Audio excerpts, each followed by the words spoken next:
नमस्कार, आप देख रहे हैं बीपीए न्यूज। देश का सच दिखाते हैं मैं आपके साथ ऋतिका श्रीवास्तव। आइए नजर डालते हैं देश दुनिया की बड़ी खबरों पर। लाल रंग में क्लोज हुआ बाजार, सेंसेक्स 200 अंक टूटा, ऑटो एफएमसीजी स्टॉक्स गिरे। जाने मार्केट में गिरावट के क्या कारण है। वैश्विक बाजारों में मजबूती के बावजूद भारतीय शेयर बाजार सोमवार को भारी उठापटक के बाद लाल निशान पर बंद हुआ। लगातार दूसरे ट्रेडिंग सेशन और मार्केट गिरावट में रही।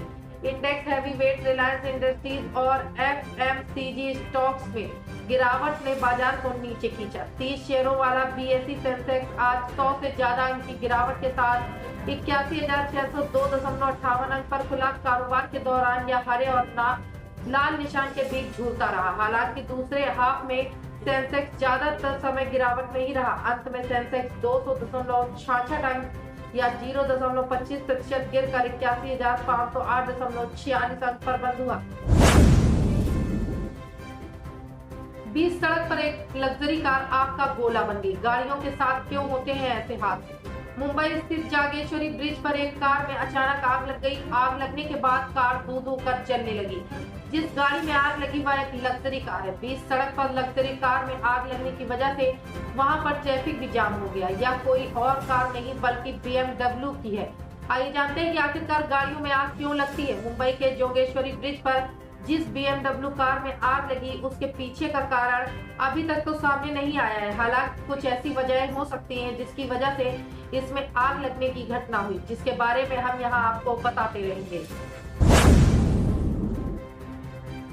समांता रूथ प्रभु ने एक्स हस्बैंड नागा चैतन्य की दूसरी शादी के बीच किया ऐसा पोस्ट। साल 2021 में फैंस को जोरदार झटका जब लगा जब समांता रूथ प्रभु और नागा चैतन्य ने अपने अलग होने का ऐलान किया था। महीनों से तलाक की अफवाहों से परेशान फैंस का दिल दोनों के अलग होने की अनाउंसमेंट से टूट गया था। समांता और Naga Chaitanya south film industries के सबसे पॉपुलर कपल हुआ करते थे। उनकी प्रेम कहानी किसी फिल्म से भी ज्यादा पसंद की जाती थी। हालांकि 3 साल पहले दोनों ने अचानक अपने रास्ते अलग अलग कर लिए थे। अब नागा चैतन्य ने शोभिता धूलीपाला से दूसरी शादी कर ली है। नोएडा एयरपोर्ट पर पहली सफल लैंडिंग हुई। हर निगाह बनी ऐतिहासिक क्षण की साक्षी। वाटर कैनन से दी सलामी। नोएडा एयरपोर्ट के लिए सोमवार को बड़ा दिन रहा। नोएडा एयरपोर्ट के रनवे पर विमान की सफल लैंडिंग हुई। नोएडा एयरपोर्ट के रनवे पर दोपहर सोमवार 1:31 बजे पहली बार विमान ने सफल लैंडिंग कर इतिहास रच दिया। दिल्ली से उड़ान भरकर पहला व्यावसायिक 10 मिनट में नोएडा एयरपोर्ट के फ्लाइंग जोन में पहुंच गया था और उपकरणों सहित अन्य संसाधनों की जांच के लिए 1.5 घंटे तक एयरपोर्ट के आसपास मंडराता रहा। इस सफल लैंडिंग के साथ ही एयरपोर्ट के इतिहास में 2.5 दशक की कवायद के बाद एक और सफलता जुड़ गई है। फिलहाल इस बड़ी उपलब्धि से पहले रनवे को वाटर कैनन से सलामी दी गई। इंडिगो के A320 विमान के रनवे पर सफल लैंडिंग के दौरान केंद्रीय नागरिक उड्डयन मंत्री के साथ प्रदेश सरकार के वरिष्ठ अधिकारी भी मौजूद रहे। दिल्ली के राजौरी गार्डन के एक रेस्टोरेंट में भीषण आग लग गई। जान बचाने को पास की इमारतों की छतों पर कूदे लोग। राजधानी दिल्ली के राजौरी गार्डन इलाके में सोमवार को एक रेस्टोरेंट में भीषण आग लग गई। आग लगने के बाद जान बचाने के लिए लोग रेस्टोरेंट की छत पर चढ़ गए। आग लगने की सूचना पर आनंद फानन में दमकल विभाग की 10 गाड़ियां मौके पर पहुंची। जानकारी के मुताबिक राजौरी गार्डन मेट्रो स्टेशन के पास स्थित जंगल जम्बूर रेस्टोरेंट में आग लगी। यह रेस्टोरेंट इमारत की पहली मंजिल पर स्थित है। इसमें करीब दोपहर 2:14 पर आग लगी थी। क्या है बीमा सखी योजना, आखिर इसके अंतर्गत कितने मिलेंगे पैसे, जानिए क्या है पूरी योजना। प्रधानमंत्री नरेंद्र मोदी आज यानी सोमवार बीमा सखी योजना को लॉन्च करेंगे। LIC की बीमा सखी योजना का मकसद आधी आबादी यानी महिलाओं को आर्थिक तौर पर सशक्त और आत्मनिर्भर बनाना है।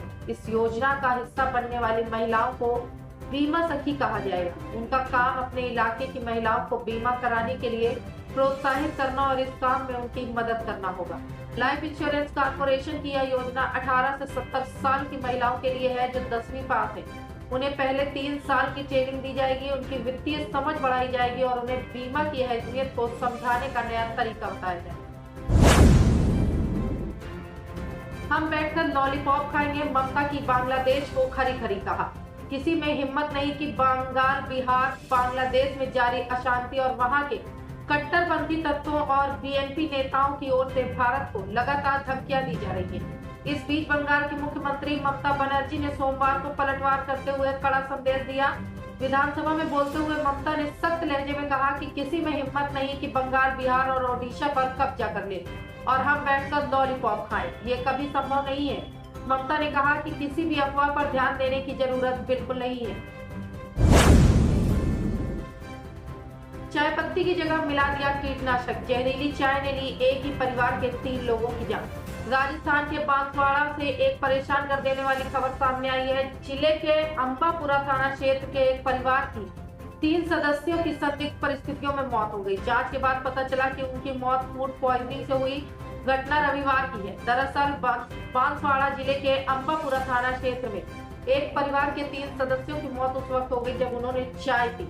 बताया जा रहा है कि कीटनाशक युक्त चाय पीने से सभी की मौत हुई। पुलिस ने इस मामले में बताया कि यह घटना रविवार को हुई जब परिवार के एक सदस्य ने चाय की पत्ती समझकर उसमें कीटनाशक की दवा मिला दी।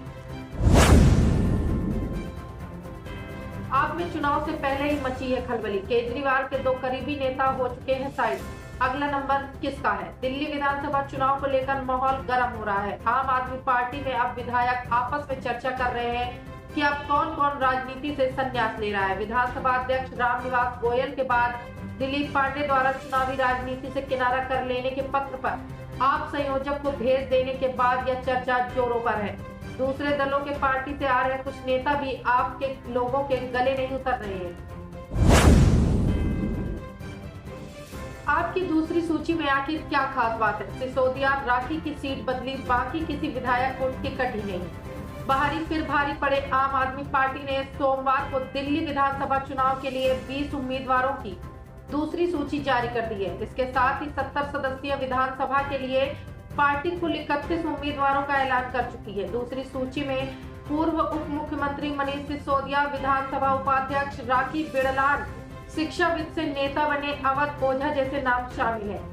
पहली सूची की तरह दूसरी में भी चंद दिन पहले पार्टी में शामिल होने वाले चेहरों को टिकट दिया गया है। आइए जानते हैं कि नई सूची में आखिर क्या खास बातें हैं। जिन 20 सीटों पर पार्टी ने उम्मीदवारों का ऐलान किया है उनमें से 18 सीटों पर 2020 में पार्टी को जीत मिली थी। इन 18 में से 2 मौजूदा विधायकों को टिकट मिला है।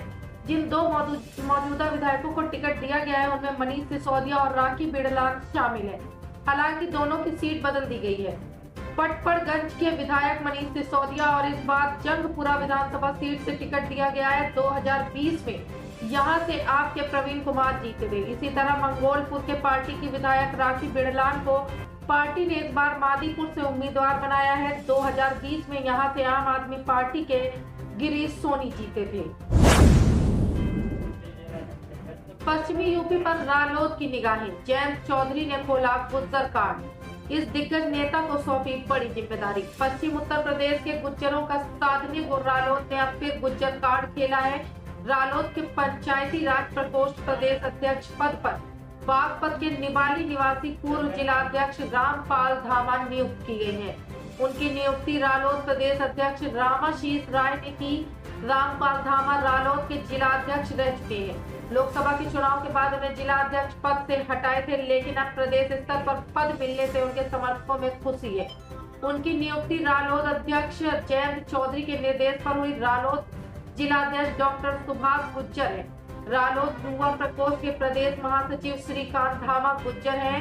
अब उनके पिता रामपाल धामा को रालोद के पंचायती राज प्रकोष्ठ प्रदेश अध्यक्ष पद की नियुक्ति की गई है। कल दिल्ली की तरफ कूच नहीं करेंगे किसान, पंधेर बोले रणनीति बनाएंगे। सुप्रीम कोर्ट में याचिका खारिज। तंबू बॉर्डर पर बैठे किसान मंगलवार को दिल्ली कूच नहीं करेंगे। किसान नेता सरवर सिंह पंधेर ने बताया कि कल आंदोलन को लेकर रणनीति बनाई जाएगी। किसान शुक्रवार को रविवार को आगे बढ़ने का प्रयास कर चुके हैं, लेकिन दोनों ही बार हरियाणा पुलिस ने उन्हें रोक दिया। वहीं सोमवार को सुप्रीम कोर्ट ने मामले से जुड़ी याचिका को खारिज कर दिया। जस्टिस सूर्यकांत और न्यायमूर्ति मनमोहन की पीठ ने कहा कि मामला पहले ही विचाराधीन है। एक ही मुद्दे पर बार बार याचिकाओं का विचार नहीं किया जा सकता है। याचिका में पंजाब में उन राजमार्गों से अवरोधकों को हटाने के लिए केंद्र और अन्य प्राधिकारों को निर्देश देने का अनुरोध किया गया था। योगी सरकार का आईएएस अधिकारियों को बड़ा तोहफा, नए साल में 115 अफसरों को मिलेगा प्रमोशन। प्रदेश सरकार एक नए वर्ष पर 1 जनवरी को 115 आईएएस अफसरों को पदोन्नति देने जा रही है। वर्ष 2000 बैच के 7 अफसर सचिव से प्रमुख सचिव बन जाएंगे। लखनऊ सहित 5 जिलों के डीएम सचिव पद पर प्रमोशन पा जाएंगे। 2009 बैच के ही 35 अन्य अफसर भी विशेष सचिव से सचिव बन जाएंगे। इसके अलावा 2012 बैच के 51 अफसरों को 13 वर्ष की सेवा पूरी करने पर सिलेक्शन ग्रेड दिया जाएगा। 2021 बैच में 17 अफसरों को भी 4 साल की सेवा पूरी होने पर सीनियर टाइम स्केल मिलेगा। वर्ष 2000 बैच के जिन 7 अफसरों को प्रमुख सचिव का पद मिलेगा, उनमें कमिश्नर खाद्य एवं नागरिक आपूर्ति सौरभ बाबू, कानपुर के मंडलायुक्त अमित गुप्ता, आजमगढ़ के मंडलायुक्त मनीष चौहान, सचिव मानवाधिकार आयोग धनलक्ष्मी के सचिव स्वास्थ्य रंजन कुमार, कृषि विभाग के सचिव अनुराग यादव और उत्पादन निगम के एमडी रणवीर प्रसाद का नाम शामिल है। 2000 बैच के अफसर दीपक अग्रवाल इस समय केंद्रीय प्रतिनियुक्ति पर है। दिल्ली के बाद अब गुरुग्राम में होटल को मिली बम से उड़ाने की धमकी। पुलिस टीम मौके पर। दिल्ली के बाद अब गुरुग्राम के 5 होटलों को बम से उड़ाने की धमकी मिली है। शहर की 5 अलग अलग लोकेशन पर होटल स्थित है। इन होटलों को मेल के जरिए धमकी दी गई थी। गुरुग्राम पुलिस ने बॉम्ब स्क्वाड के साथ सभी होटलों पर सर्च ऑपरेशन चलाया। सर्च ऑपरेशन के दौरान कोई संदिग्ध वस्तु नहीं मिली। पुलिस ने जांच के दौरान मेल को हॉक्स बताया। गुरुग्राम पुलिस मेल करने वाले का आईपी एड्रेस ट्रेस कर रही है। गुरुग्राम की इंडी ग्रुप को होटल के बम से उड़ाने की धमकी मिली है। दिल्ली में सोमवार को करीब 40 स्कूलों को बम से मिली धमकी का मेल मिला था और मेल में 30,000 अमेरिकी डॉलर की मांग की गई थी।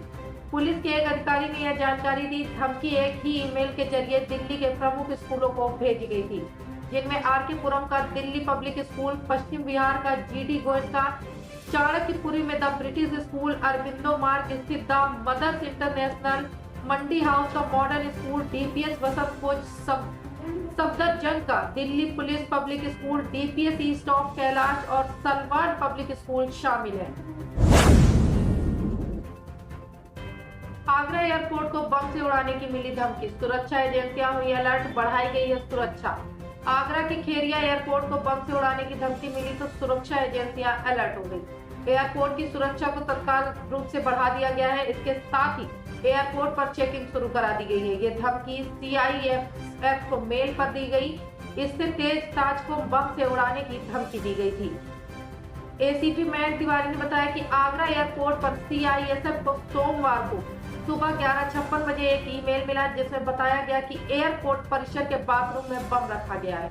बम निरोधक दल को एयरपोर्ट परिसर में भेजा गया। यहाँ पर सघन तलाशी कराई गई, लेकिन कुछ भी संदिग्ध नहीं मिला।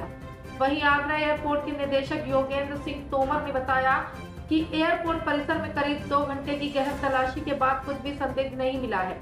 यह ईमेल किसने भेजा, इसकी जांच कराई जा रही है। बता दें कि इससे पहले 3 दिसंबर को उत्तर प्रदेश पर्यटन विभाग आगरा को ताजमहल को उड़ाने की धमकी भरा मेल मिला था।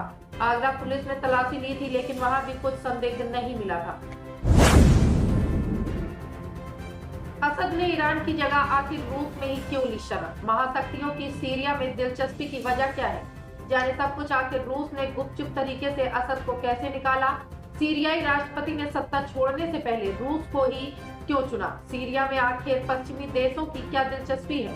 रूस और ईरान के लिए बशर अल असद के सीरिया की सत्ता से हटने के क्या मायने हैं? सीरिया में 20 साल तक शासन करने वाले बशर अल असद का शासन खत्म हो चुका है। 13 दिन के अंदर विद्रोही बलों ने अलेप्पो से लेकर हमा तक एक के बाद एक शहरों पर कब्जा कर लिया और फिर राजधानी दमिश्क पर धावा बोल दिया। विद्रोहियों का यह अभियान कितना बड़ा था, इसका अंदाजा इसी बात से लगाया जा सकता है कि शनिवार रविवार के बीच दमिश्क घेरने के बाद उसने दोपहर तक राजधानी पर कब्जा भी कर लिया था।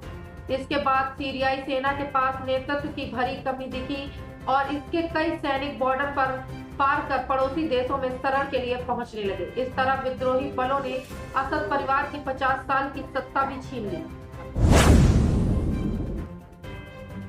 यूपी में कमाई का लालच देकर लाखों की ठगी हुई। व्हाट्सएप पर लिंक भेजा, क्लिक करते ही खाते से चट हो गए रुपए। ऑनलाइन लुटेरों की नजर आपके हर डाटा के साथ ही आपके खातों पर पूरी तरह से रहती है।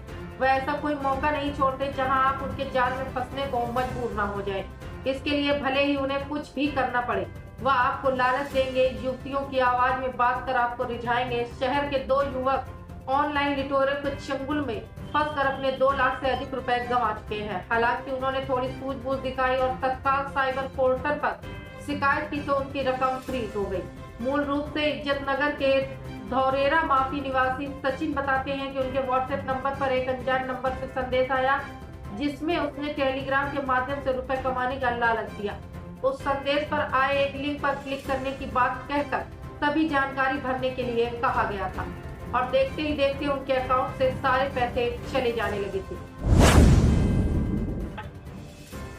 जब्त माल से नहीं होगी छेड़छाड़, ड्रग्स की जगह घास शराब के स्थान पर शरबत रखना नहीं होगा संभव। प्रधानमंत्री नरेंद्र मोदी ने 3 दिसंबर को चंडीगढ़ स्थित पंजाब इंजीनियरिंग कॉलेज में आयोजित समारोह में 3 नए कानूनों की समीक्षा की है। उन्होंने 3 परिवर्तनकारी नए आपराधिक कानूनों, भारतीय न्याय संहिता, भारतीय नागरिक सुरक्षा संहिता और भारतीय साक्ष्य अधिनियम का सफल कार्यान्वयन राष्ट्र को समर्पित किया। चंडीगढ़ प्रशासन ने 3 नए कानूनों को सफलतापूर्वक लागू किया है। 3 नए कानूनों के प्रावधानों के तहत अब पुलिस थानों या घटनास्थल पर सबूतों के साथ छेड़छाड़ नहीं हो सकेगी। थानों में जब्त माल जैसे ड्रग्स के स्थान पर घास का चूरा या शराब की जगह कोई दूसरा पदार्थ नहीं रखा जा सकेगा। जितना माल जब्त हुआ है उसकी तय मात्रा या संख्या को कम दिखाना आदि ये सब काम भी अब बंद हो जाएंगे। वजह क्राइम सीन या जब्ती वाले स्थान से लेकर थाने के माल खाने और वहां से फॉरेंसिक लैब तक हर गतिविधि का वीडियो बनेगा। जिम्मेदार लोगों के पास इसका एक्सेस रहेगा। कोई चाह कर भी जब्त माल के साथ छेड़छाड़ नहीं कर सकेगा।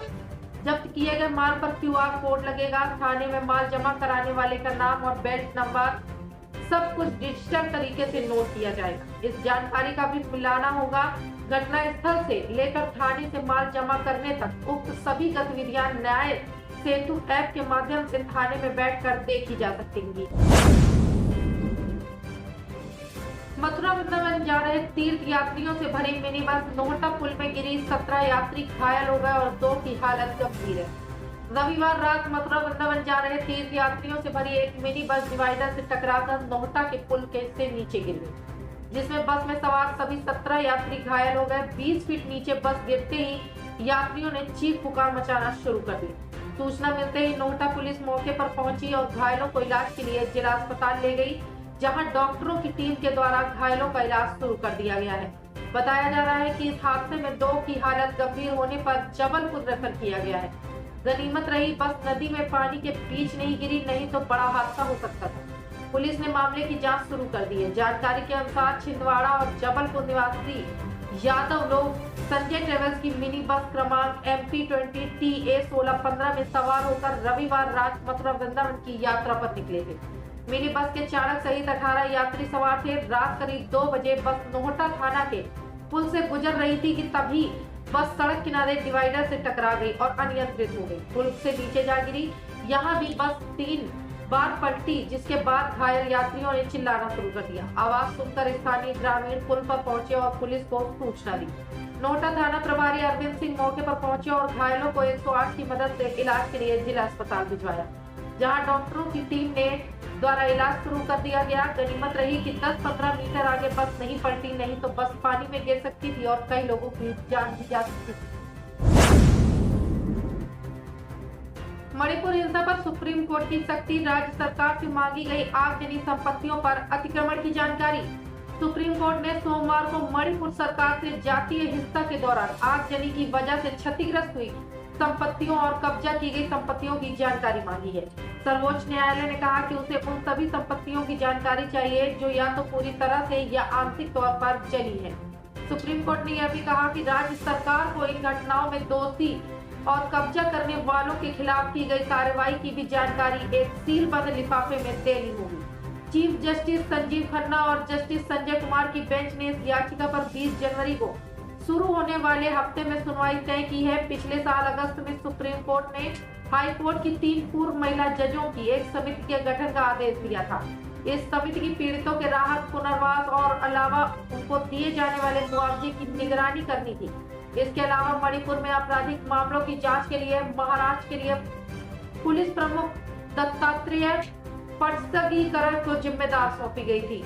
मणिपुर में 3 मई 2023 को भड़की जाती हिंसा में अब तक 160 से ज्यादा लोगों की मौत हो चुकी है, जबकि सैकड़ों लोग घायल हो चुके हैं। यह हिंसा पहाड़ी जिलों के कुकी समुदाय की तरफ से प्रदर्शनों के दौरान भड़की थी, जिसमें मैतेई समुदाय की अनुसूचित जनजाति वर्ग की मांग का विरोध किया गया था। अब नहीं रुकेगा कोई भी मनोरंजन। आ गया है रंग टीवी का एंड्रॉयड एप्लीकेशन। रंग टीवी के एंड्रॉयड एप्लीकेशन पर आपको सभी प्रकार की फिल्में फ्री देखने के लिए मिलेंगी और साथ ही लाइव टीवी शोज देखने के लिए मिलेंगे। अभी डाउनलोड करें, प्ले स्टोर पर जाएं और रंग टीवी प्ले स्टोर पर डालें और डाउनलोड करें रंग टीवी ऐप।